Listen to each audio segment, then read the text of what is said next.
Welcome to For Your Amusement, a theme park podcast that aims to exhaustively evaluate the world's most popular theme park attractions to determine if they are world class. I'm Ryan Bergara. I'm Byron Marin. And for this episode's featured attraction, we'll put on our best Hootenanny getup to discuss the Timber Mountain log ride located in Knott's Berry Farm in Buena Park, California. And as always, go ahead and like and subscribe if you're watching over there on youtube.com/watcherpodcast, or subscribe and rate the podcast 5 stars if you're listening.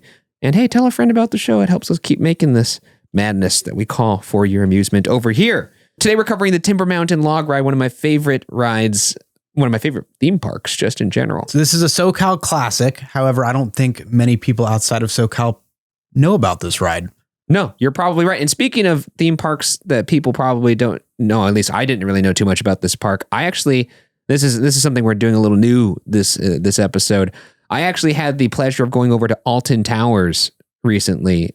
Loved the experience. Maybe I'll talk about that at length at some other time. But when I went to Alton Towers, I went with Mike from the party, friend of the pod. He was there for the Carousel of Progress episode. Legend. He introduced me to his friend Josh, and he's also a theme park head and also a fan of For Your Amusement.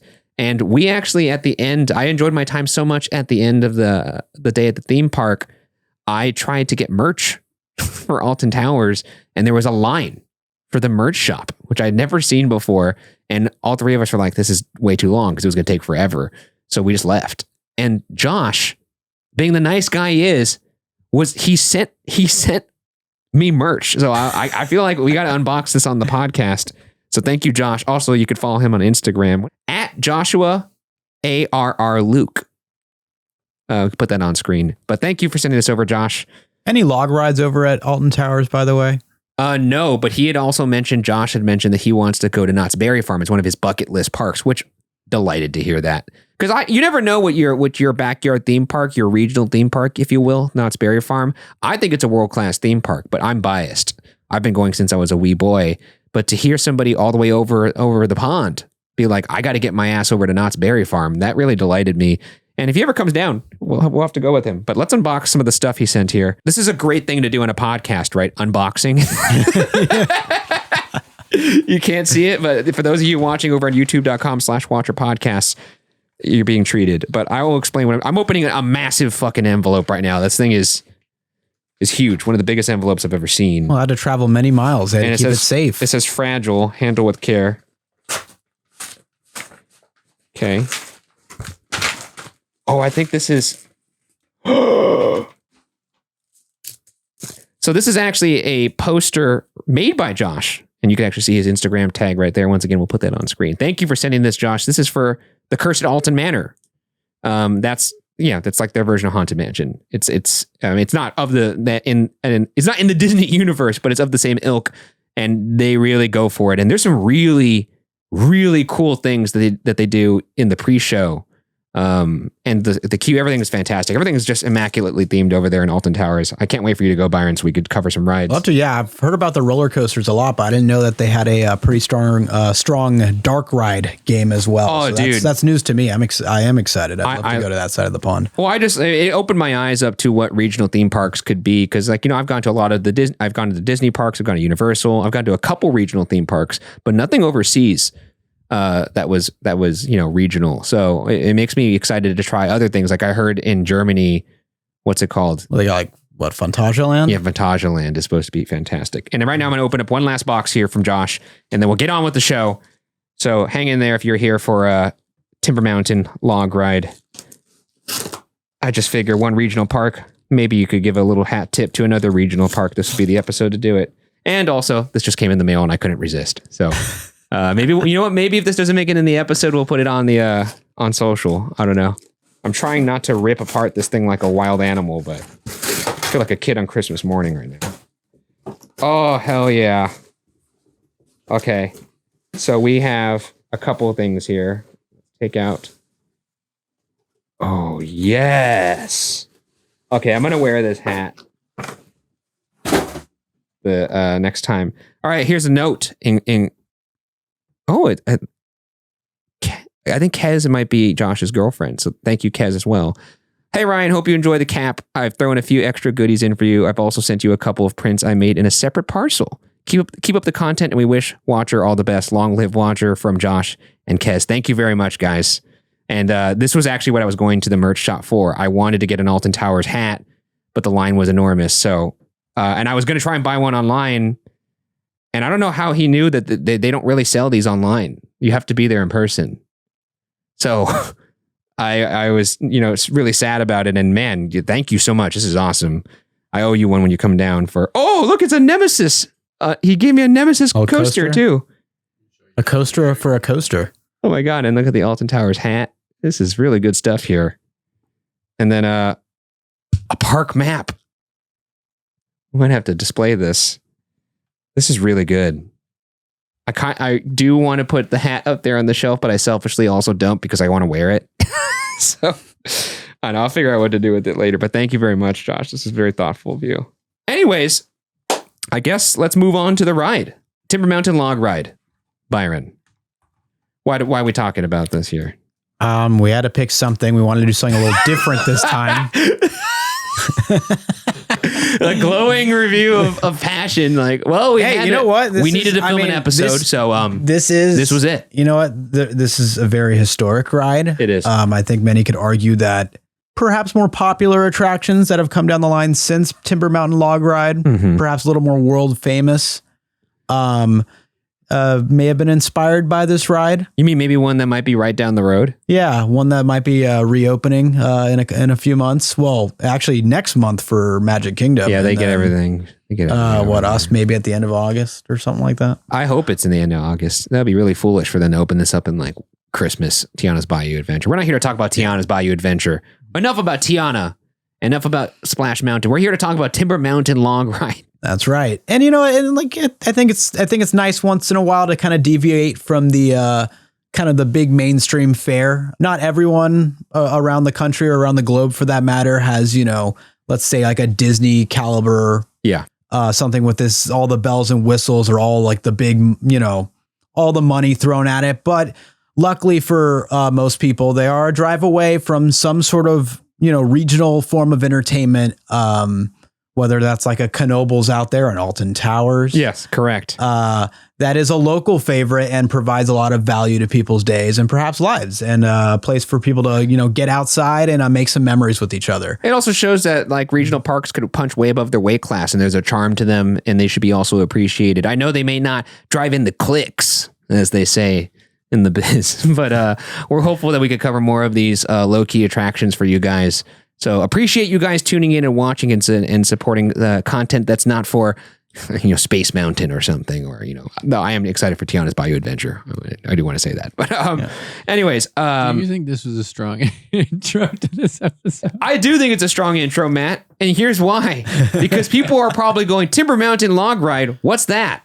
And you know what? For a lot of the world, you'd be correct. And I mean that in no disrespect, but today we're going to educate some folks. A lot of good stuff in this clipboard. You watch. Byron, what was your first impression of this ride? Gosh, I was 9 years old. It was my birthday party.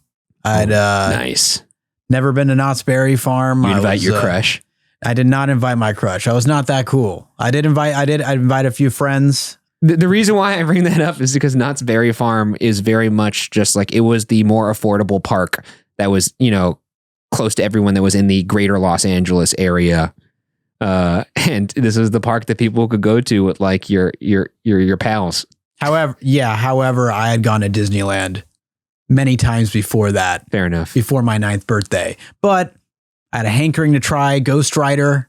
That was probably my big motivation to choose Knott's that year for my birthday as opposed to Disneyland. Were you already coaster pilled at this point? Were you already a psychopath, a sicko? I was obsessed with like how they were made, the aesthetic of them. I was kind of a scaredy cat. Well, you were scared of roller coasters for a while. So I always find that surprising. Because I remember on this particular day, I was like really scared of going on Ghost Rider. Like I eventually got on it. Yeah. Like that was the motivation to go to Knott's Berry Farm, was to try bigger coasters. You wear your brown pants? Wear the brown pants. Nice. But in regards to this ride, I'd already been on Splash Mountain prior to it. Yeah. And, when you kind of have the glossy like Disney filter on and you go over to Knott's Berry Farm, I don't think I noticed the charm in this quite as much. It was like, oh, it's like a cheap knockoff of Splash Mountain. How dare you? So that was kind How of my dare you. first impression.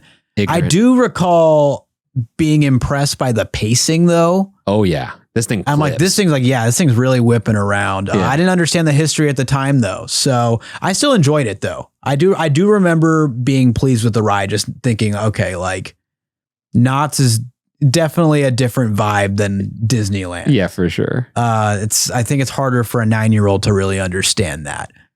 Well, kids are stupid, you know. And some remain that way. Speaking of which, let's talk about my first impression. My first impression, I believe, I'm trying to remember the first time I went to Knott's Berry Farm, because this is one of those rides. I believe the height limit for this is what, like 36 inches or 40 or something like that. Something a kid could get on. I went early because we went on a field trip. Schools in the greater Los Angeles area would go to Knott's, one, because it was cheap, but also because Ghost Town is a beautifully rendered land that is actually historically accurate in a lot of ways, and it's very useful as a teaching tool for children, which I was and still am. But no, it was a great time. I must have been in like, I want to say like 4th or 5th grade or something like that. Anyways, I just remember getting off of that ride and being, man, that log fucked. Is what. That's what you said. I turned to my teacher and I was like, yo, teach, that log fucked. No, I just remember thinking this ride is much faster than Splash Mountain, because I also had been introduced to Splash Mountain first. I really enjoyed it. But then again, I've always been a sucker for a Western theme, which is why I like Ghost Town so much. It's one of my favorite lands I've ever been in a theme park. I think it's incredibly well done. But that's also because I'm partial to it and I like Western films. So I don't know. I mean, for a while, maybe even now, I still think I might enjoy it more than Splash Mountain, just because of what it represents. And I don't know. There's a charm to it. Granted, I haven't seen Tiana's yet, so who's to say what's going to be the king or the queen, rather? Yeah, fun timing for this one. Why don't we move on to some history? But before we do that, let's take a second to thank our sponsors. It's getting warmer, and you know what that means. Finding the right temperature at night is gonna be tough. But did you know that your temperature at night can have one of the greatest impacts on your sleep quality? If you wake up too hot or too cold, I highly recommend you check out Miracle Made's bed sheets. Inspired by NASA, Miracle Made uses silver-infused fabrics and makes temperature-regulating bedding so you can sleep at the perfect temperature all night long. Nice, because I work up a sweat when I'm at the theme park. Oh, I bet you do. I see it. I'm sopping wet. Miracle Made offers a whole line of self-cleaning, eco-friendly bedding such as sheets, pillowcases, and comforters that prevent 99% of bacteria and require 3 times less laundry. Miracle sheets are also luxuriously comfortable without the high price tag of other luxury brands and feel as nice, if not nicer, than sheets used by some 5-star hotels. Bullshit, Byron. There's gotta no try way. it for yourself, That's but you have, and you know it. I can't believe it. 5-star hotels? If there were 6-star hotels, it'd probably be better than those too, yeah. So quit throwing away all those precious hours in bed and go to trymiracle.com/FYA to try Miracle Made sheets today. And whether you're buying them for yourself or as a gift for a loved one, like, you know, maybe Mari. Or myself. Or yourself. Maybe give yourself a few of those. If you order today, you can save over 40%. And if you use our promo code FYA at checkout, you'll get 3 free towels and save an extra 20%. That's crazy. Normally when you type in FYI on the internet, it usually says, what's that? That is true. Did you mean FYI? Miracle is so confident in their product, it's backed with a 30-day money-back guarantee. So if you aren't 100% satisfied, you'll get a full refund. Nice. Upgrade your sleep with Miracle Made. Go to trymiracle.com/FYA and use the code FYA to claim your free 3-piece towel set and save over 40% off. Again, that's trymiracle.com/FYA to treat yourself. Stop your recording. Thank you, Miracle Made, for sponsoring this episode. And we are back. Thank you for supporting the show, Byron. Let's hop into that history package. Well, let's do it. And then for those who have watched or listened to our Ghost Rider episode, forgive me for the redundancies you're going to get here. Fair enough. We're going to take this back to 1923 because to understand the Timber Mountain Log Ride, it's important to understand Knott's Berry Farm, which is considered by themselves to be America's first theme park with over 100 years of history. And as I said, it started back in 1923. The Knott family, led by Walter and his wife Cordelia, built a roadside stand in Buena Park, California, where they would begin selling berries. In 1932, Walter Knott would link up with a man named Rudolph Boysen, in which he would acquire and begin selling their signature Boysen berry. The Great Depression led to a massive price drop for the land, so the Knott's family doubled down and bought more. In 1934, Cordelia would make Just a quick question. What do you think sounds more tasty? A Bergara berry or a Marin berry? a Byron berry. Well, it wouldn't be your first name because his last name was Rudolph Boysen because he just put his last Byron name in Berry's front of him. got a good reason, or got a good. I think Bergara berry sounds pretty good. Extra syllable. Though that does sound kind of like I'm referring to my balls.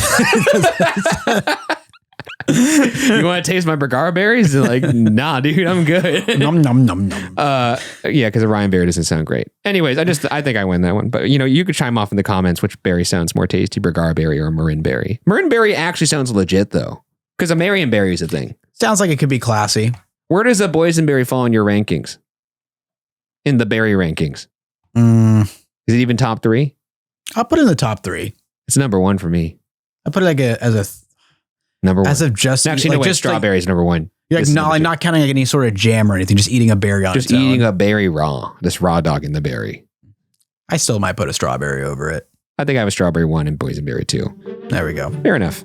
1934, Cordelia would make a game-changing decision and begin serving fried chicken dinners in her tea room. The fried chicken became so popular that people began lining up by the hundreds to get it. It wouldn't take long before the Knotts began installing gift shops and attractions to help entertain all the hungry guests that were patiently waiting to be seated.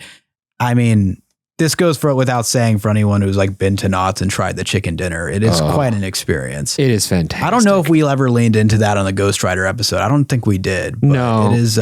It's really quite good. And it's an excellent value for your buck. Like you're paying like $17, $18. I mean, it's raised now a little bit. Like tax and tip out the door, you're still like 30 or less.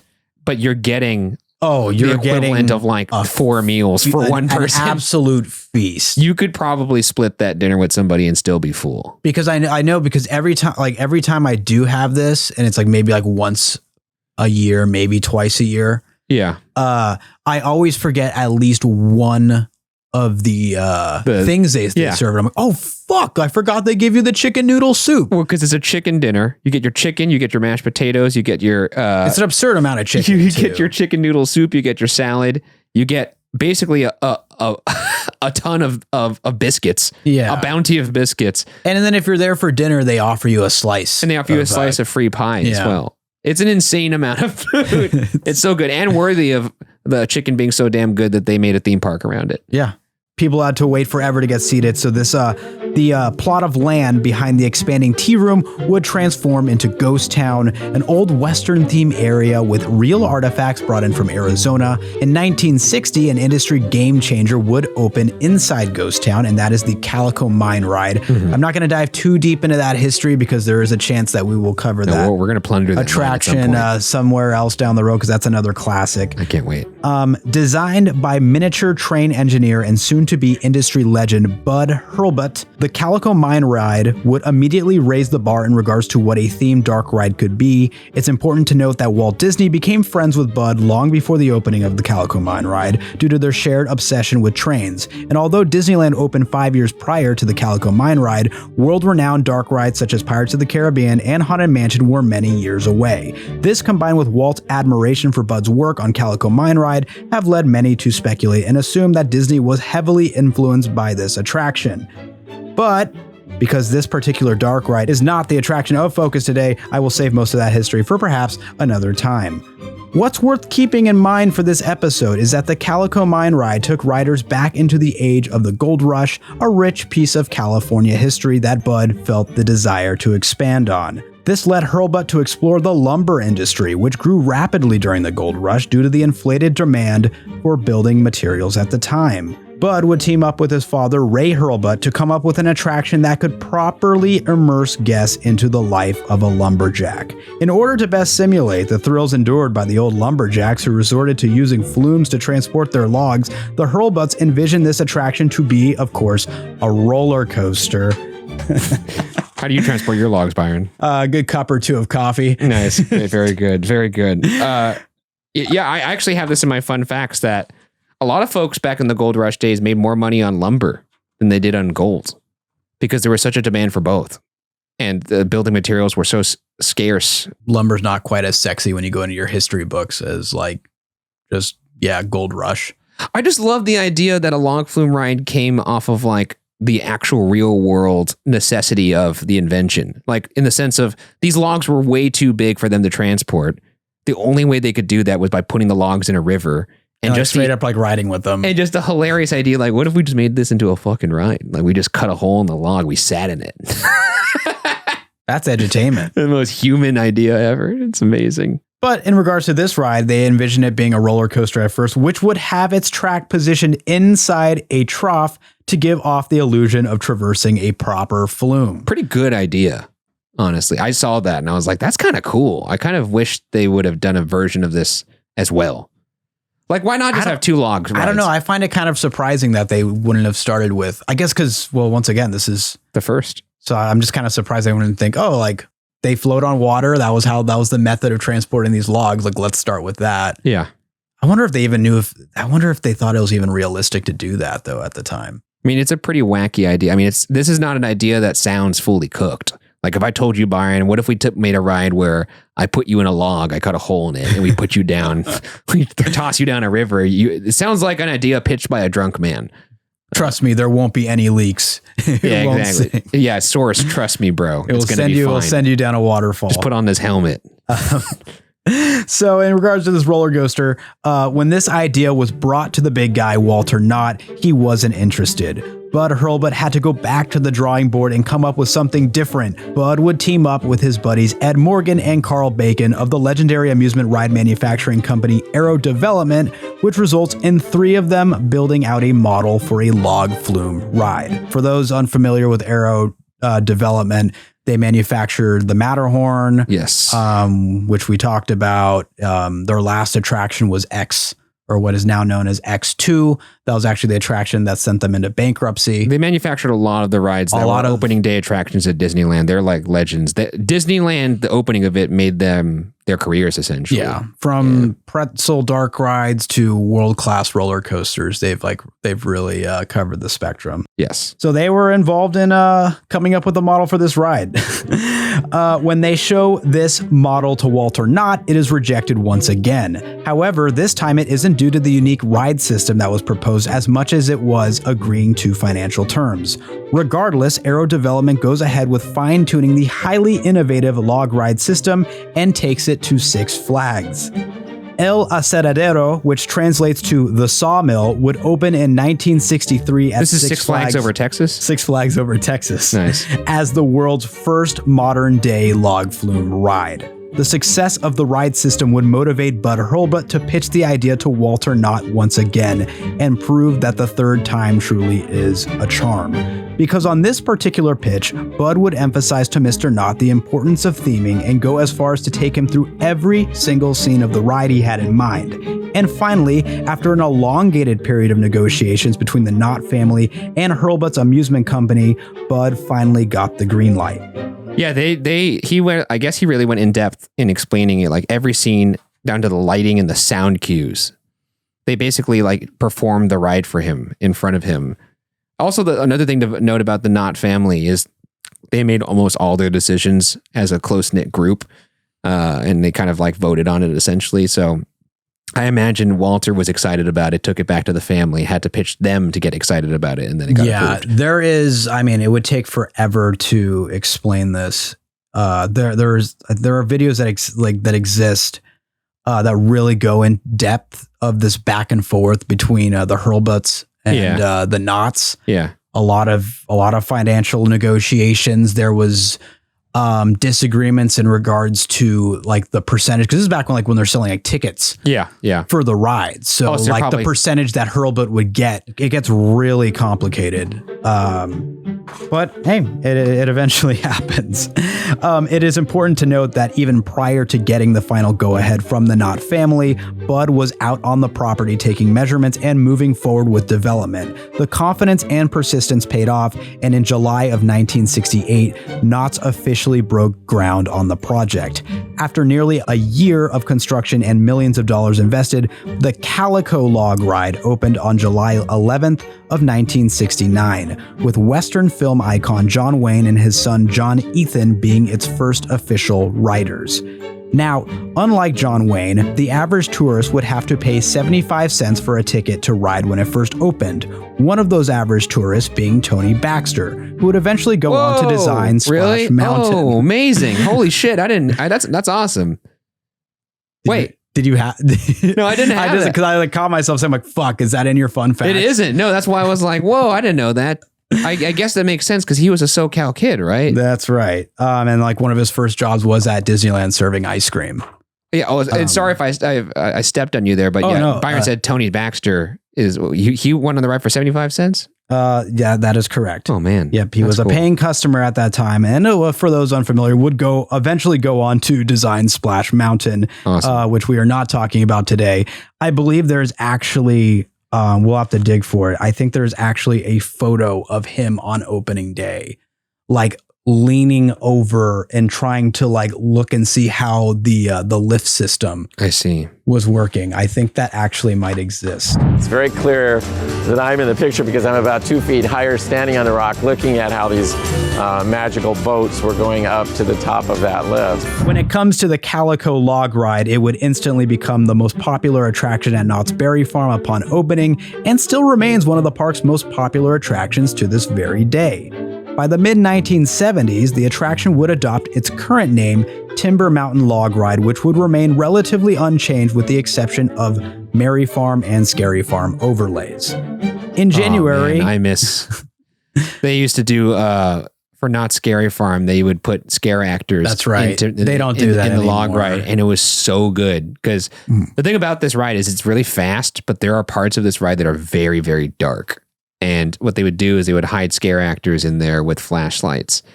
Well, you throw a strobe in there too. They come. Well, out I mean, nowhere. the thing is, like, yeah, they would. You wouldn't even see them along the side of the flume. It'd be so dark, and then a flashlight would turn on, and they'd be right above you. It's really scary. I loved it so much, but apparently it was just a brutal maze to work. I think I only got to do that. I think once. Yeah, they did it because for recent years. It's still themed to Halloween, but it was there in the early to mid 2000s. I think it started to get phased out towards the end of that. It's just all the talent that was in there, like the scare actors would get wet. And that's fair. I bet there's some, liability there potentially too. Also, it was probably really cold. Anyways, I was bummed when it stopped, but I get it. But apparently they also do a Merry Farm overlay as well. Yeah. Theme that for Christmas. Yeah, I've seen that. They make the Hootenanny all Christmassy. Yeah. In January of 2013, now owned and operated by Cedar Fair, the Timber Mountain Log Ride would receive a massive renovation. This 5-month-long overhaul would provide some much-needed love to the now very dated mountain. Everything was brought up to code. Plenty of animatronics were added with the help of Garner Holt Productions, aka the world's largest manufacturer of animatronics, and the overall vibe of the ride was changed to reflect a celebration amongst the inhabitants of Timber Mountain. In July of 2019, for its 50th anniversary, the ride would receive additional enhancements in the form of updated logs, which now feature individual seats, more animatronics from Garner Holt, and last but certainly not least, a soundtrack created and performed by some performers that Ryan will most definitely cover in his fun facts coming. Oh, I wasn't sure. I was like, wait, and I will cover who made the music. And according to ThrillData.com, Timber Mountain Log Ride boasts an all-time average wait time of, you want to take a guess? I'm going to guess 40 minutes. 40 minutes. Very, very good. Is it 40 minutes? 43. Yeah, that makes sense. That's pretty money though. Yeah, it's a long one, which is, not surprised. You live and breathe the Berry Farm, so I do live and breathe the Berry Farm, but it's also like this is a very popular ride. It's centrally located. And even though it has great capacity, yeah, it's a popular ride. It makes sense. And we're back. Thank you for sponsoring the show. Let's get into some fun facts. The ride is approximately 4 minutes long with a 42-foot drop, an alleged top speed of 30 miles per hour, a ride capacity of 1,800 riders per hour, and a cost of $3.5 million in 1969, which is about $30 million today. So I kind of get why they were like, hey, let's talk about this. I wonder how much it would have cost in the original negotiation. Because like $30 million today, that's pretty substantial. Yeah. They didn't have too many rides going for them at the time. And I don't believe so. I believe they just had the mine train ride. Yeah. So, a big addition, a big swing. But it's pretty crazy to me that Bud Hurlbut, he designed Calico Mine Ride, big success. Yeah. And yet the endeavor to get Timber Mountain Log Ride made was still there. Like you think like, oh, like, yeah, you just made a hit. Like we're going to let you do whatever you want. Hey, you make a hit. And it was this insane back and forth for years. He got the sickness. Of still, trying to prove himself. You got that one hit, you got to get that second hit. You already mentioned that the ride's inaugural ride was completed by none other than the Duke, John Wayne himself, and his son, John Ethan. But the reopening of the ride was actually also kicked off by John Ethan, once again in 2013. Of course, his dad was not there for that because he had passed away. Did you know that they opened this ride like a month earlier than what it was originally announced? Because in order to get John Wayne for the opening day, they had to do it a month early because his shooting schedule had conflict. So I wonder if the ride was even done. I wonder if he just went on and he was like, it's probably easy. Now, he was the first public person to go on. I think Walter Knott wrote it and Bud before John Wayne. You would think, right? But yeah, he showed up on a helicopter, the whole Holy shebang. Shit. Yeah. And I think this dialogue started between John Wayne and Bud Hurlbut. They had met through a completely different project, still Knott's related. I think it was at the, Bud was helping recreate the Liberty Bell to use at, what is that building? It's near where Ghost Rider is. It's like that Liberty Hall or something of that sort. So he was working on a Liberty Bell and he met John Wayne through some like publicity event there. And John Wayne got interested in the log ride and was just like, was seriously like, I want to be the first rider. And like, I want to get on that log ride. Yeah, and he would actually like check in on the progress of the ride, supposedly. Yeah. So they took him up on it, and but they had to get it done a month early. Just picturing John Wayne on a log ride really does make me laugh. Just imagine John Wayne like screaming on like a roller coaster or a log ride. It's a funny thing to think of. Just just like nothing scares the Duke. Nothing scares the Duke. That was kind of like when we saw Tony Hawk on Accelerator. Remember that? Yeah, I remember another seeing Knott's that. Berry Farm attraction, by the way. Yeah. This is a roller coaster that, shoots you from like 0 to, I think, 82 miles an hour in like 1.8 seconds. Or maybe it's 0 to 80 in like 2.2 or something like that. But it's a crazy launch. And Tony Hawk coincidentally got on Accelerator before us. That like, this is back in like 2017 or something. I do recall that. And Tony Hawk is just chilling. Like everyone's like freaking out for the launch, and Tony Hawk is just like, nope, here's just another day. Yeah, I've cracked my skull on a half pipe. I think I'm going to be okay. No, it's. I think also John Wayne's just like would make sense from a Frontier perspective. Like he's in Western. Oh, like, it's a perfect fit. Yeah, it is weird though to get off a helicopter and then hop on a log flume. Yeah, that's not usually the order of how that goes. Anyways. Moving on here, the artificial mountain range that the ride sits in is 300 feet long and 85 feet high and contains 24,000 gallons of water, with the ride path itself being 2,100 feet long. It's a long ride, especially considering how fast it goes. 4 minutes long, 2,100 feet of track, or not track, but a flume rather. Yeah. The ride saw the addition of 60 animatronic figures from the multi-million-dollar Garner Holt refurb and reopened in 2013, as Byron mentioned. And then as we talked about, you already took my Bud Hurlbut story, you piece of shit, Byron. Which one? They had to sell this 3 times to Walter Knott before he was like, fine, we'll do it. Yeah. And that's like 3 at least. Like third time a charm's like a fun thing to say, but there was a lot of back and forth. Yeah. There's a really good Expedition theme park video. Oh, yeah. Where he actually, I think, worked with Orange County Archives to get all this like ridiculous information. No, it's like 40 some odd minutes long. No, it's a great watch. I hope we could get him on the pod soon. That'd be awesome. Next fun fact. The Flume was one of the first in the U.S. And as mentioned, Six Flags Over Texas took that because, Knott's could have been first if they just said yes, but alas, they did not. This was one of the first flumes in the U.S. and is considered the first immersive log flume style ride. It's also said it was the inspiration for Splash Mountain, as Byron mentioned. I think it's interesting too that it's the first immersive, which means that the theming over in Six Flags Over Texas left a lot to be desired. El Asadero was, I think it provided Knott's a great opportunity to let that get, the ride system kind of get sorted out. Yeah. On someone else's dollar. Yeah. And then they could focus more on the theming. On the theming, correct, yeah. So I think it worked out for them in the like they didn't get the first log flume, but no, but they got a kick-ass ride with great theming. Because the one at Six Flags was like not themed at all. I haven't seen it, so is it still around? I think it might be. That's kind of cool. Next fun fact. The ride was christened with a bottle of berry juice by Cordelia Knott. Oh, that's right. That was kind of her thing, right? Because I think she did that to another attraction. I've never got this tradition personally. I'm sure there's some sort of... Well, like the cruise ship where it's like a champagne bottle or something. What is it about christening with a ship? You got to spank it with a bottle. I don't understand it. Broken glass just is unsettling to me. Yeah, it feels like there's so many ways for it to go wrong. But I do enjoy her doing it instead of alcohol with berry juice.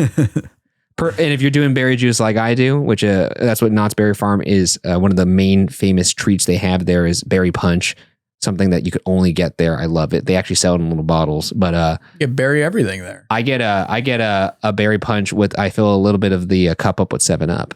Anyways, not a lot of fun facts on this ride, by the way. So this is my last fun fact.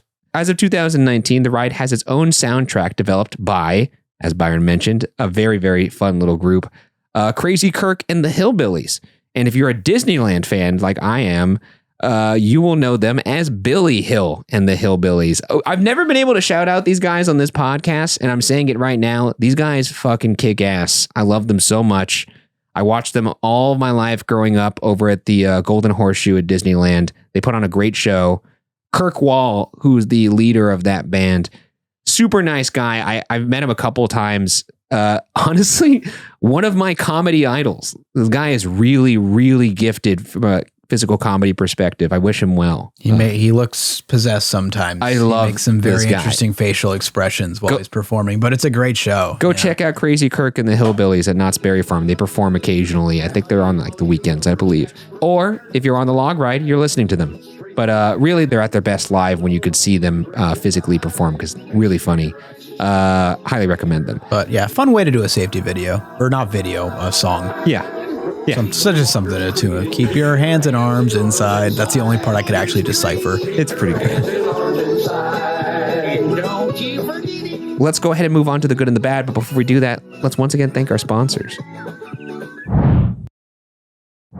And we are back.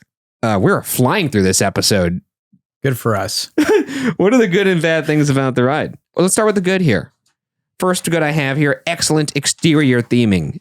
This mountain, as I mentioned, is enormous. It's a big bitch of a mountain, 300 feet tall, 85 feet wide, I believe. Not 300 feet tall. Or 300 feet wide. So you're right. 300 feet tall would be That would be massive. Taller than Supreme Screen. It would be massive, dude. 300 feet wide, 80 feet, 5 feet tall. That's more accurate. But great rock work. Always love to see that.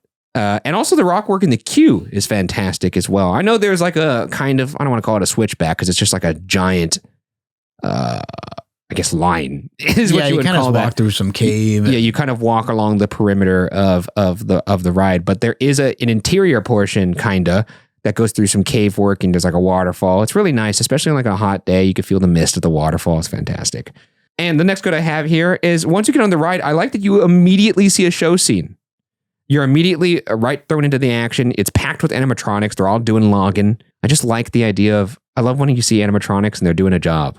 Just a bunch of guys at work, you know. They got that 2-person like long saw. Yeah, and they're going for it. They're going back and forth. They're grunting, making weird grunting noises. They even have pained expressions on their face. it's just fun to see like little robots being portrayed doing a job, like cutting up logs and stuff. There is that one guy though. He's like standing along the side of the flume right in this first room when it's like it does a good job of setting up like, oh, this is like an actual logging expedition or a logging operation, and you're seeing these folks do what they had to do. There's like a guy who's standing along the side of the flume who I think he says, I wrote it down. Save some moonshine for me. Save some moonshine for me. He says while operating heavy machinery. It's really great stuff, and I'm sure that's accurate for the time. There's nothing scarier, I feel like, than being in a mine. I feel like Shane Madej, the co-host of Ghost Files, which is another show I host, for those of you who don't know, it's a ghost hunting show. But he has always said that if there was any place that was haunted in the world, it'd probably be a mine, which totally makes sense because you got people drinking moonshine, chopping up. Oh yeah, chopping at like the foundation, having the thing. That's not a safe profession by any means. I get scared walking into mines now. Like, you know, when you're going through from like a historical perspective, I feel like that shit's going to cave down on me. Next good I have is the speed. This log flume hauls ass. I've been on a bunch of water rides before, log flumes, boats, you name it. This one by far has the fastest resting speed. I don't know how fast it goes. I couldn't find that, which I thought was surprising because like it's one of the things I feel like that's the most notable about it. Like you get on Splash Mountain, you're kind of like cruising along. This bad boy, it feels like you're actually on a river. Yeah. Which I really enjoy. It's like borderline, like rapids feel. Yeah, you're right. It is kind of like a rapids feel. You're coasting on water. No, you are. Yeah, you're flying through there. 2,100 feet of track. And there's a lot of scenes in this ride, which means that you're covering a lot of ground with really good pacing. 2,100 feet, man. 2,100 feet of log flume for just a fucking piss missile just flying through this shit. It's incredible. The extended exterior portion of the flume is also a fantastic view of the park. And I'm talking about, there's a lot of parts of this ride where you are actually like, the flume is outside of the interior show building area, and you're just getting great views of like all the coasters. Of course, that breaks the immersion a little bit because you're not, it's like there's no roller coasters in the Western time. But I will say that, it's just as a park enthusiast, you're just like, wow, this is like a very lovely thing. Gentle breeze blowing on your face. True. Yeah, they give you a lot of opportunities to get those views too, because you kind of whip around the mountain like multiple times. It's an excellent. I would highly recommend this ride after you have. There's actually a little beer stand right outside this ride, and you can get yourself a nice little boysenberry beer. There's a beer stand. There's a saloon nearby too. It's beautiful. This isn't a Disney park. You got your options. That's right. Just a day out on the water. The first scene after that other first scene, which, some people call that the second scene. I call that the first scene after the other first scene. It's absolutely delightful. It sets up the story. They let you know that there's a Hootenanny coming. In fact, you actually hear somebody in the very, very first scene, the one I talked about before, talking about the Hootenanny. And here in this scene, you see them starting to hang up the sign for the Hootenanny, which is great. Which is a new, well, not new at this point, but that came was in not the original. Holt. Yeah, that wasn't. I think it was a bit darker of an attraction before. Early on, where it was just like, okay, these people are all just getting to work. Yeah, these people are all just doing logging. There's no party going on. There's no party. There's no family. Yeah. There's no animals and forest critters. Yeah. It's just people doing work and grunting. Yeah. But now there's like a sense of community. Like in this first scene, you get a bunch of that. You see people on their porches. There's a guy playing a little banjo. He has a little doggy next to him. You get a little train. There's a train with a functional bell. There's a dude chopping down a tree in the act of logging. And people dancing. It just sets up the story. It really does feel like a good sense of time and place being established here. And also, I appreciate the fact of a story being told. Yeah. I like that how it's, obviously they give off the impression that everyone's gravitating to that mountain for this profession. Yeah. But you got to understand people have families. They got to live too. Yeah. And I think that they really kind of nailed that with pulling off this little Hootenanny. Yeah, you got to entertain yourself. Who wouldn't want to go to a Hootenanny? It's probably as fun to go to as it is to say, and it's really fun to say. Let's move on to the next place here, or the next good. Every one of the scenes feels alive. I kind of mentioned this already, but like there's animal animatronics, there's human animatronics, there's landscape that's kind of interactive. Everything is kind of working together in which it feels like we are not seeing, how do I say this? I feel like sometimes like particularly on like a Disney attraction, you'll go through show scenes and they're kind of playing to you, like the animatronics are playing to you, like, hey, you should go this way, or like, watch out for that thing over there. Whereas this all feels like you are just you just happen to be floating on by. This is where the river took you, and you just happen to be that fly on the wall. Exactly. It's like a day in the life kind of slice of life moment. And all of the scenes feel that way. And I really enjoy that. Outside, we got a good water turning off gag. Those are always fun. That's just good stuff. But you're going to get... there's like a little like spout that's like pouring water into the middle of the log flume. You see it up ahead and everyone's like, no, not going to be me. And it turns off. But I always wish I would be there the one day where it malfunctions and you just get dumped on. I'm sure that has to have happened. If that's happened to you, could you please tell me in the comments that you got dumped on? I had that happen on Grizzly River Run once. You know, I remember they have that geyser at the end? Yeah. That's just like a fountain and like it turns off right before you get to it usually. Yeah. There was one time that it just kept running. Eventually you run over it so it stops but for like 2 to 3 seconds it was just getting but there's like a little grates on the ground, like the little circular grates, so the water shoots through the grates. That happened to me once before too. Absolutely drenched. Also, that's just another part about a water ride in general. I didn't write down this good. I just love the threat of getting wet. Like even if it's a hot day, I'm not trying to get soaked and have my shoes all squishy. And that's a good. It's the fucking worst. But no, it is a good because I like the threat of danger. Also, outside animatronics on this ride, which I find very bold. That has to be tough on the upkeep. Which scene is that? There's a guy with a stick and bindle out there. There's like a dude cutting. I believe he's actually just doing some logging, as you do. I think I know for sure there's those two guys that are just chilling out there. And during Halloween, they actually put a crashed UFO out there for some reason, which I thought was really funny. Anyways, there's that. And then, I don't know why I wrote this twice. Lots of good cruising sections between show scenes. I guess I'm just really into the cruising. I guess I was in a cruising type of mood when I wrote this, and when am I not? That's true, because you're outside for a bit, and then you go in and see the Hootenanny going, and then you go outside again, and then you cruise a little more. It's kind of like a Matterhorn effect, where like I think it has a good mix of like these interior show scenes, and it's like, all right, let's take you back outside for a little bit and let you get some air. All right, now back into the show scenes. And I appreciate this time that. It's darker. Yeah, exactly. I appreciate that in a post-COVID world. Moving on. First drop in a dark cave. Dope. It's good stuff. It's really good. It's really, you don't see it coming.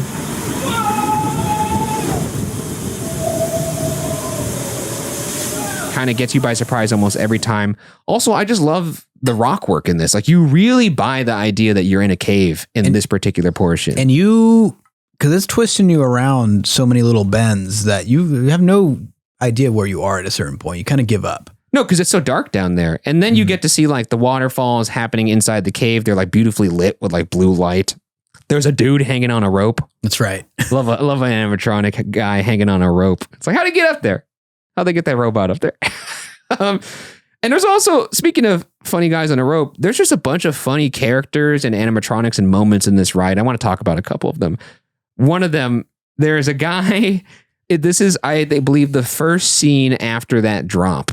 There's an old miner. He's crawling out of his tent. He's just in his long johns. He's looking for his hat. And there's a squirrel sitting on top of the tent. And he's taking his hat and just putting it on his head and moving it. Like he's just fucking with them.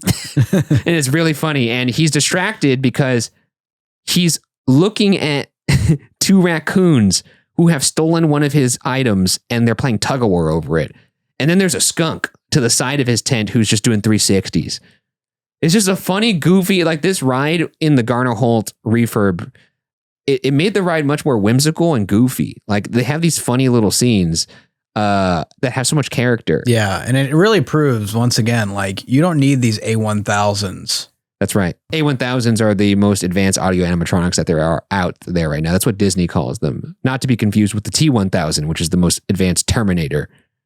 And it forms liquid metal and can kill you. Yeah, I know. But these, especially since you're passing these at pretty high speeds, which sometimes I wish it went slower. That might be bad for me. No, that's just what I'm so saying, I could kind of catch some of these scenes more. But yeah, they did a great job with these animatronics. I mean, even to show the guy with the squirrel, we're probably gonna have to slow down the footage because the log is moving so fast, and it's like I want to kind of see this because it's and it's dark. It's hard. It's hard on POVs to even like see what's going on. That's why you got to go with the ultra low light POVs. Yeah, and then you get to see that funny squirrel.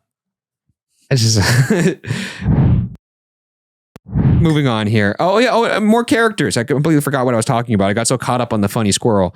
There's a guy. There's another scene where there's a guy trying to stay upright. He's running on a log. There's another animatronic man sitting across from him, sitting on like I think some crates, and he's just pointing and laughing at him, which is like something you don't often see on a ride either. Which is like an animatronic doing something goofy and another one laughing at them. Maybe in Pirates you get. That's what I was saying. Like I mean, a lot of these animatronics came after Pirates. That's the interesting thing. Chicken or the egg. Well, that's another thing too, is Pirates also does this where you get these almost day in the life scenes where they're not acknowledging that there's a boat there. Yeah. They're just living their life.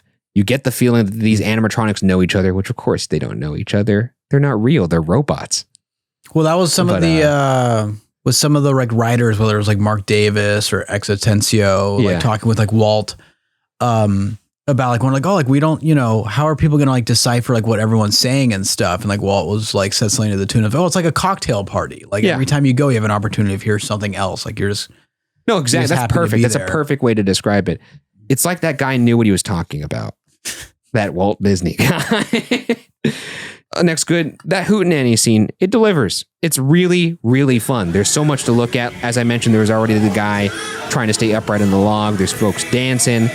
There's beautiful like porches and kind of like little building facades. They do exteriors really well in this ride. And by exteriors, I mean exteriors within the interior show building.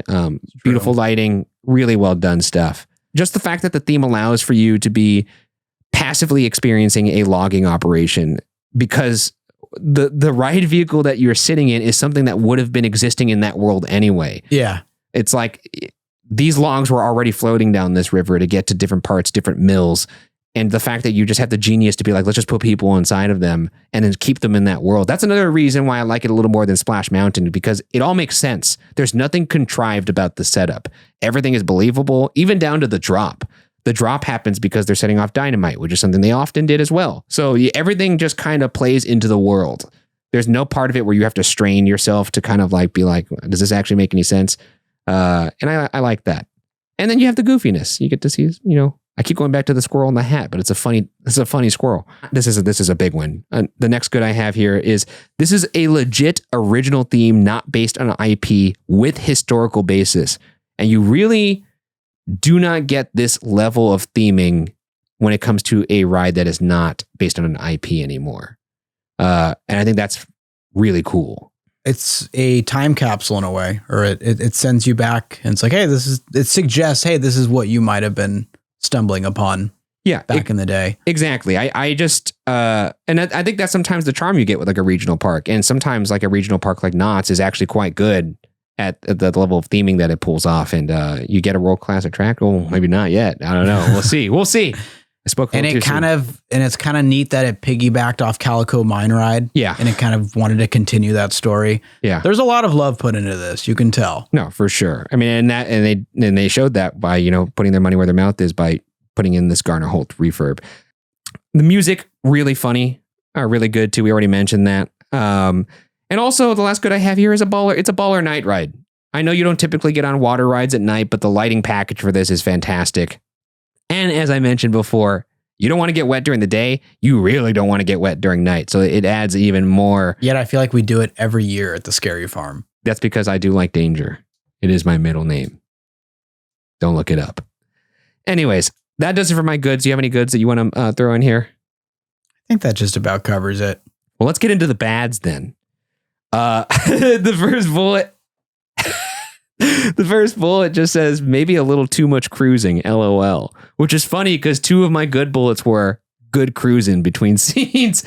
I think I could use one less cruising section. I would have liked one more interior show scene. I like the cruising. I think it's a pretty short ride if you take out those. Well, I'm saying like in place of one of the cruising sections. Put another show scene. I mean, okay. I don't mind it. Like, I struggled with even putting this in the bad. That's why I put maybe too much cruising. I don't know. Next bad I have is the animatronics. This is just, this is just kind of like a result of animatronics and theming being near water, I feel like. But some of those animatronics starting to show their age a little bit. The skin looking a little saggy on that metal skeleton. Fair. It happens. You got There's to do a lot of them too. You have to do a lot of upkeep. I highly doubt they have the amount of, I highly doubt Cedar Fair is throwing in the amount of like maintenance effort that like say a Disney or Universal. No, and that's the trade-off you get, But I will say, I think that kind of ends that point, because the next bad I have is something that you already said. I do kind of wish there was a variance in some of the speed. Like when you get into the dark ride parts? When you get into the dark ride portions, I could use the log slowing down a little bit, because you really don't get to take in all of like the splendid detail that they put into these dark ride scenes. Because they really are good, but you're clipping through those bad boys. Yeah. And it's well themed enough and well done enough that slow it down. Let me take a peek around a little bit. Let me get a couple pictures of that squirrel. And I'm not, because you're just moving fast. Oh, and then the last bad here, I didn't even see it because it was hidden by my clipboard, is the bear. You don't like the bear? I think the bear is fantastic. It's a really good animatronic. I'm just scared of bears, so it always catches me off guard. And I can never remember where the bear is in this ride for some reason. It's after the indoor drop, right? I think so. I have no idea. There's actually a clip of me going on this ride for a video. I think it was for BuzzFeed, where we went to Knott's Berry Farm, or we went to the Berry Fest. And there's a clip of me in the dark getting scared by this bear.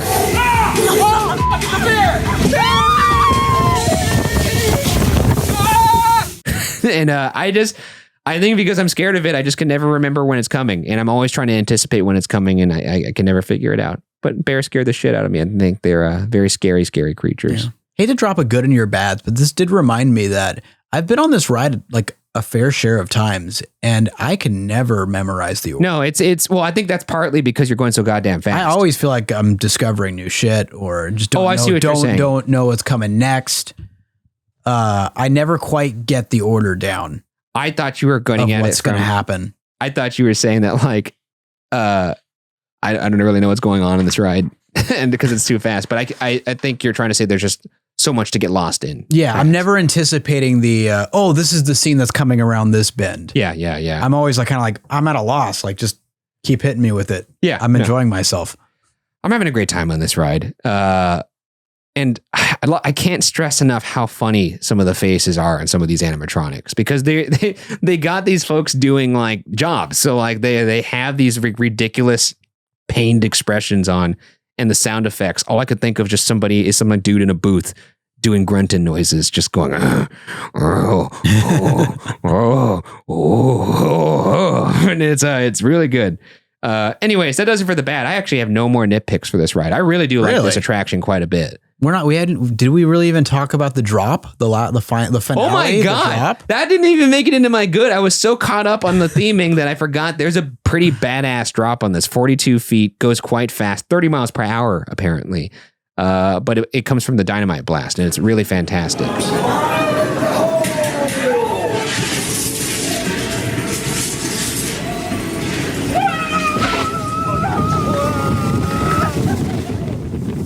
Yeah, the finale of the ride. It's what you see when you approach the ride. And you got a nice little whale tail that comes out of this when you hit that water.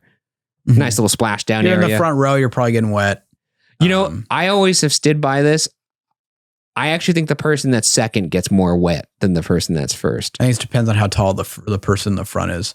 That's true, but usually a shorter person is in the front. So the person in the second seat gets the wave that crashes over the top of the head of that first person. Yeah. And I recall it has a bit of like a spray action going on. There's a little bit of a spray. Yeah. I mean, if you've been on Splash Mountain before, like this drop is not as exciting in my opinion, as the Splash Mountain one. I think that there's a steeper, or soon to be Tiana's. First of its kind, first drop. It is. I respect it. Sounds like it doesn't sound like you take someone back to the 60s. This was the bee's knees of flume drops. Here's the thing. We're here to talk about Timber Mountain Log Ride. And you're here talking about the drop at Splash Mountain. I'm just saying there are flume rides elsewhere there are flume rides elsewhere that perhaps provide a little more thrill. But I still enjoy this. It is the right way to end this ride. Yeah. It's cool that you do an extra little bend around. You got some floating logs in that, pond at the bottom. Yeah. Yeah. I don't know what else to say. I'll tell you what's more thrilling than that wrap up you just did right there. The drop on this ride. That's what I'll say. I think it's pretty on par. It's a no, I don't think so. I think it's a pretty good drop. It's a nice little wee. It's got some kick to it. And you get a really good view of Calico Mine Ride when you're doing this, and the beer cart that's next to it. That's what all the kids are dying to see. Yeah. Let me get a Frosty. Honey, look, it's the beer cart. Exactly. Let's move on to the world-class test. Unless you have another bad to throw in. You need more nitpicks? I will nitpick. This is definitely a nitpick. You don't hear much of the safety song, and I really like it. But you do hear a lot of the music. You hear some of it in the queue. attraction. Yeah, you hear the music. You don't pick up much of the lyrics. Well, it's kind of hard. You're moving fast. You're never near a speaker that you could really hear the lyrics well. Nitpick. They could give everybody Bluetooth headphones. Let's not. No, I get it. Let's move to the world-class test, though. Oh, wait, you have one more bad, right? It just says this ride is not Splash Mountain. That's weird. Yeah, you read that upside down. Yeah, it's 5 feet away. It's kind of an unprofessional bad to write on your clipboard, too. That's crazy. Let's move to the world-class test.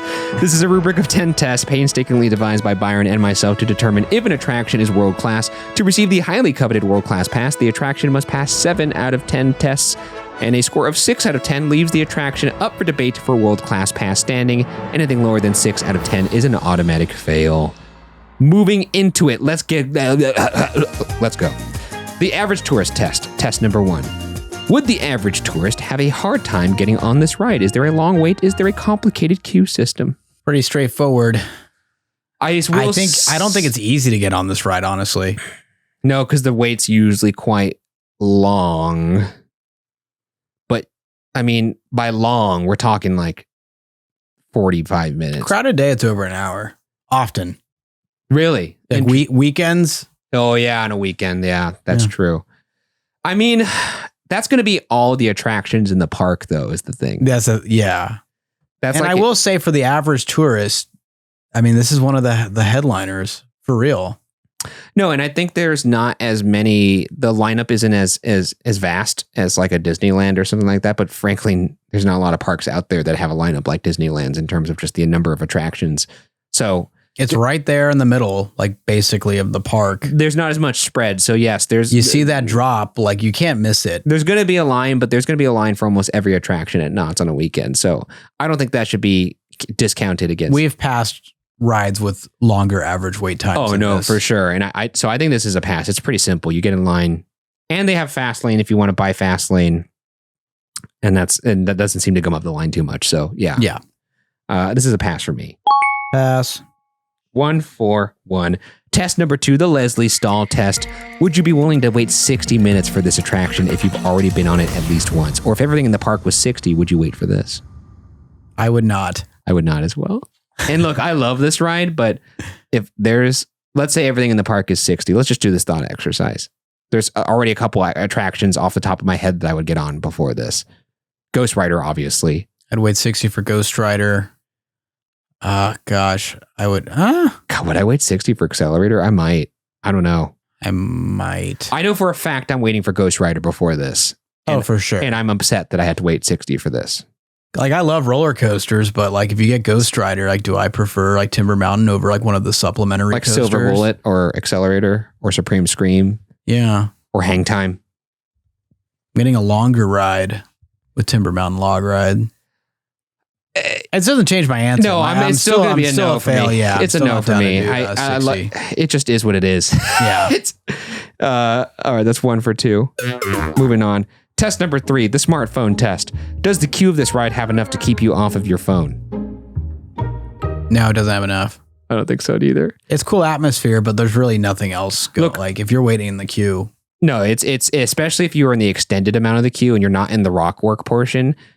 Yeah, you could kind of watch the logs come down, but after a while, you're getting wrecked by that sun. Yeah. And I feel like as cool as the rock work is, it's such a short part of the line.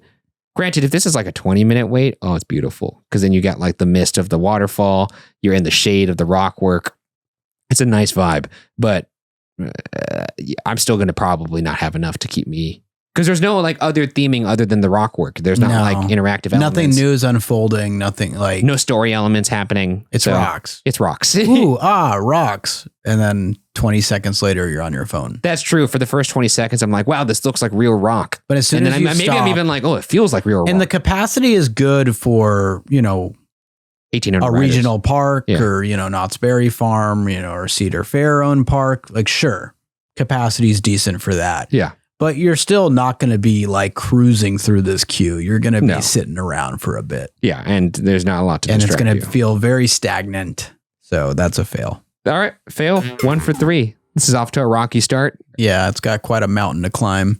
All right, moving on to test number 4, the Tony Stark test. How innovative is this attraction? Does it push theme park tech forward?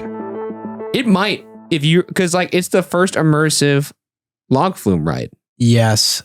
I'm going to give this a pass because even though El Aserradero in Texas was the first to use this system, I don't think it would have happened unless they spearheaded it for this one. No, it was developed for Knott's. Yeah. And they said no. And then they're like, all right, we'll go let's fine tune it and go sell it elsewhere. Yeah, we'll use it on like a little test rack. And then came back and said, see, we did it. And then they made it I don't know if that happens unless it's if it was intended to happen at Knott's originally. I wish I confirmed this prior, but I think the lift hill system for this particular ride, I think it was the first of its kind. That makes sense to me. I mean, it didn't do a chain lift. It did like kind of like a conveyor belt. Oh yeah.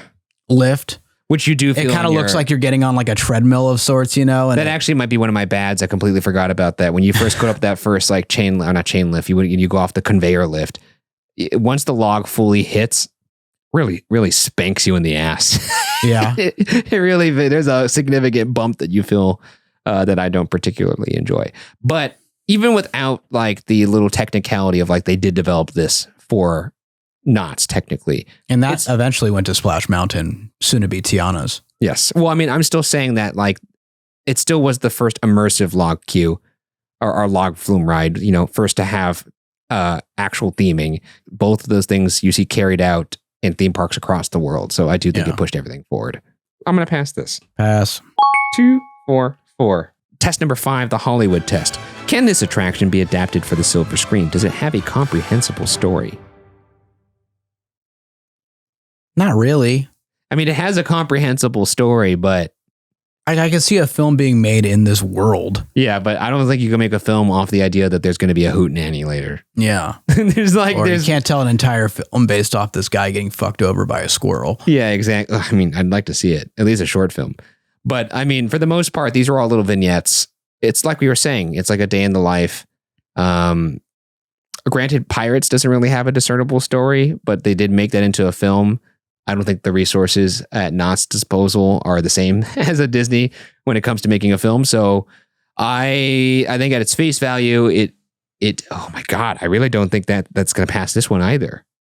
This is like kind of bumming me tough. But then again, it's like, well, if Pirates ever happens, does that get the same? I just don't see it. I mean, like, I don't even really, there's not even like a particular logger that we're following. And like, it'd be different if we like watched this one guy and he was like, I'm the best at logging. And then he, hey, will you like go into town and help us get this log? Yeah, and then he gets blown up by, dynamite at the end. Yeah. Like it is very much like you're a fly on the wall. You're taking it. But that's why it's great like world building. It just doesn't really tell a story. That's a fail then. Okay. That's a fail. Damn. 2 for 5. Come on now. Test number 6, the Simpson test. How likely is this to be replaced with something new? Oh, it's never going to get replaced. It's not. I'm confident in that. There's never. It's not. This is ingrained into the DNA of Ghost Town, into the theme park. It's one of the first 2 attractions ever built here. This is a landlocked park, like the definition of a landlocked park. Yeah. That is always looking for opportunities to bring another roller coaster in. Yeah.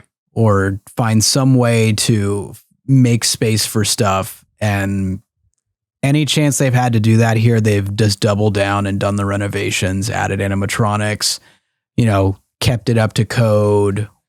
It's not going anywhere. I honestly feel like this is going to sound so dorky. I feel like this ride, this log ride and the mine ride should be considered historical monuments. Because I know Montezuma's Revenge is actually historical in that it was the first, what was it called? What's the name of that kind of coaster? Oh, well, that was the first coaster to use a flywheel launch. There you go. Is the first to do that. And I know it's a historical monument because of that. That's why there was rumors that they can't take it out because it needs to stay there. Oh, really? So I think the log ride should honestly, given like what it's actually meant to theme parks at large, should not be taken out ever. And even if they wanted to, they wouldn't. So this is a clear pass to me. It's a pass. 3 for 6. Moving on, test number 7, the signature moment test. Can the ride hold its own without its signature moment? Is it a one-trick pony? Signature moment, obviously the drop, the one thing, the thing I forgot to put in my good. Take that drop It's out. funny because that's the signature. Like, I do consider that the signature moment because that's what most people are going to obviously It's the moment I care about the least. And yet I don't need it. I don't need it either. I'm there for the dark ride portions. I'm there for the animatronics, for the rock work and the immersion. Yeah. But And I do I'm there for remember the- when I went on it as a kid, that drop it felt like a signature moment. Yeah, but I was excited for that drop. I enjoyed that drop immensely. So especially if you're like younger Yeah. and haven't been on a flume ride, it's definitely a signature moment. yeah, but if you take it out, It's still a good dark ride. It's still an incredible dark ride. You're still moving through these really well done scenes, and it has historical value in that it's teaching you what it was actually like to be in a logging expedition. So And if you really need a drop, you get one in the dark. that's true. There's 2 drops. Yeah. Oh yeah, then this is a pass. Yeah, You got good pacing anyways. You're Yeah. cruising around those this is corners. great. It feels like a little roller coaster on the river. You know what's interesting is if we were doing this on Splash Mountain, I don't know if I feel the same way. You take the drop out of Splash Mountain. No, I think I'd still feel the same way. Still. Yeah, and I haven't been on Tiani's yet, so I can't say yet. But I think this is a pass. Pass. Nice. Okay, this is making me feel a little better. I was getting a little nervous there. 4 for 7. Moving on to test number 8, but before we do that, let's once again thank our sponsors. And we are back. It's time to see the fate of this ride. We have 3 tests left to get this bad boy to 7, so let's see if we can get there. Moving on to test number 8, the premature detraculation test. Does this ride finish too soon? No. I think it's a pretty well-paced and honestly, for the speed that you're going, lengthy ride. So I think this is another easy pass. Yeah. There's a lot of scenes. Oh yeah, a whole lot. I'm actually surprised that it's only 5 minutes because like it feels longer in a good way. It feels like you went through a bunch of stuff. You know what it is? It's you're moving so fast and you're breezing through these scenes so fast that you feel like, oh man, I wish I could see a little bit more because it felt like there was almost too much for me to see in that short of time. Yeah. Well, even some of the longest roller coasters you go like on the prime ride time, you're like, wow, that coaster just went forever and ever. And it's like a minute and a half. Yeah, because a lot of it is like the chain lift and stuff like that. Or yeah, when you're going through a bunch of elements, like yeah, when you're in coaster time, it moves different. You're stimulated. Yeah. So I think this is a pass. Pass. 5 for 8. Moving on to test number 9, the exit hall test. Do you see people be physically excited getting off of this ride? Do they have that bounce in their step as they walk through the exit? I mean, it ends with the drop. Yeah, people are stoked when they get off this ride. Like, I don't know if I have as crazy bounce, but I think every average tourist is going to have that bounce. They're walking out there, they're looking at the photo. Look how funny my face looked. Kids are definitely going to have the bounce, you know. Yeah, the thing is like someone was always getting wet on the ride. Yeah, and people are wet. That's always fun. People are wet, they're having fun, you know. So, yeah, I think this is a pass. It is a pass. Man, all right. 6 for 9. Moving on to test. In contention. It's in contention. I'm so glad. I was really nervous there because I was like, man, this is brutal. But now we're moving on to test number 10, the fine wine test.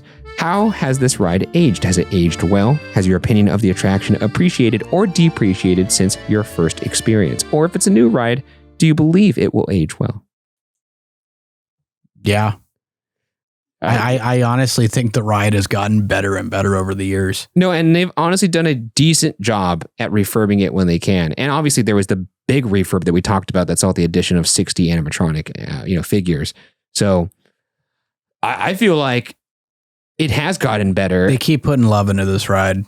And, you know, and it's not like the tacky, like slap shit on, you know, flavor of the week kind of enhancements. It feels authentic to the ride. And they do great seasonal overlays on it too. So I really do think this ride is just going to continue to age well. It's a timeless ride system.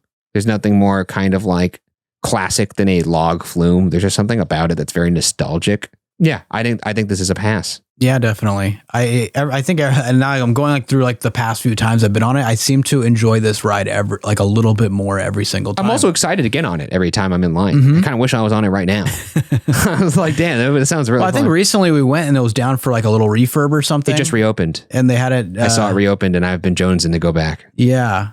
And I do remember like being like, oh, damn. Like. And I maybe they've enhanced some effects since we've last been on it. So I don't know. But no, I think this is clearly a pass. Pass. Well, that's that then. Wow. That's 7 for 10. Not even a debate. Getting in by the skin of its teeth. Congratulations to the Timber Mountain Log Ride. You are a world-class attraction. You got the world-class pass. I'm going to clap. All right. Yeah, there we go. Once again, they don't need the congratulations. Nobody, they don't watch this podcast. Yeah. But actually, for real, this ride, it truly feels like it's a piece of history.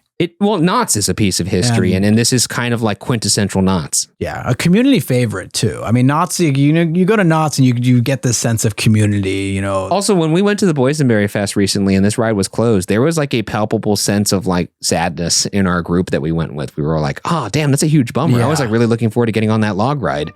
Like, I think we actually had walked over to the log ride to get, we had like a line beer already prepped. Yeah, because we went to that cart nearby. Yeah, we were like, sweet, it's time for that log ride. And then we did that really sad walk when you walk up to an attraction and you could see there's not really any vehicles kind of cycling through and you're just like, oh, damn, wait a second. You still walk up to the front. You walk up to the front anyway. Hey, is this log ride down the one that has no water in the whole basin? Yeah. You guys think you're going to fill up the water again? Because I got a beer and it's not going to drink itself. I was very sad when this ride was closed. And I think, if anything, that's more indicative of how I feel about it. Because that's after getting on things like Ghost Rider and thrilling rides like Hang Time and Supreme Scream and Accelerator and all that stuff. So, no, I love this ride. I'm really glad that we got it there. Organically, by the way, I don't feel like we shoehorned that. I feel like we were actually pretty objective. There is a world where we could have shoehorned with the Hollywood test and we didn't do that. We didn't do it. I'm proud of us. I'm proud of us too, Ryan. Thanks. And that means a lot. With me saying that to you, a grown man wearing a cowboy outfit. Fucking, what do they fucking call those? The bandana. A bandana. I think I got this bandana for Frontier Day when I was in 8th grade. Anyways, Timber Mountain Log Ride, world-class attraction. That does it for this episode. Thank you guys for listening. And make sure that if you are watching on youtube.com/watcherpodcast, you like and subscribe to the channel and like the video. It helps us keep making this show. And if you're listening, subscribe and rate the podcast 5 stars. Also helps us keep making this show quite a bit. I'm at Ryan S. Bergara on Twitter, at Ryan Bergara everywhere else. Byron's at Byron A. Marin, and the pod is at FYA Pod across all the socials, except there's no Twitter for that. But you could go ahead and give us a follow there, and we're posting clips from the pod. It's a fun time. But I guess until next time, thank you guys for watching and listening, and we'll see you then.